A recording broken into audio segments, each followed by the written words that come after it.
byste si písničky, které bez sebe budou zpívat, který zpívat klidně doma.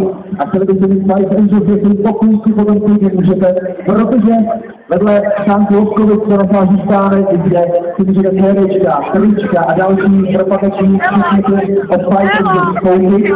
Můžete jít doma, tak tam někdy dostanete jejich konkursu, anebo třeba i potom jejich koncertu, abyste podpořili, abyste udělali super atmosféru, protože jsou na systému připraveni. Já jsem moc rád, že po 2 letech zavítáme opět na Věnečnický hydrávě a Vysočina, protože my jsme ještě 2 lety měli nahodu na náměstí, to je, že to vysálo za to, výborně si přebavili, tancovali se s nima, flažili se s nima, tak já doufám, že i budete i dneska. Tak tedy, pojďme společně odpočítat začátek vystoupení kapely, která se jmenuje Five Angels. Jdeme na to, začneme odpočítávat od 10. Pozor, připravte se, jdeme na to. 10, 9, 8, 7, 6, 5, 4, 3, 2, 1.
Potom se nežeš a bude dospělá, my nechtěla naše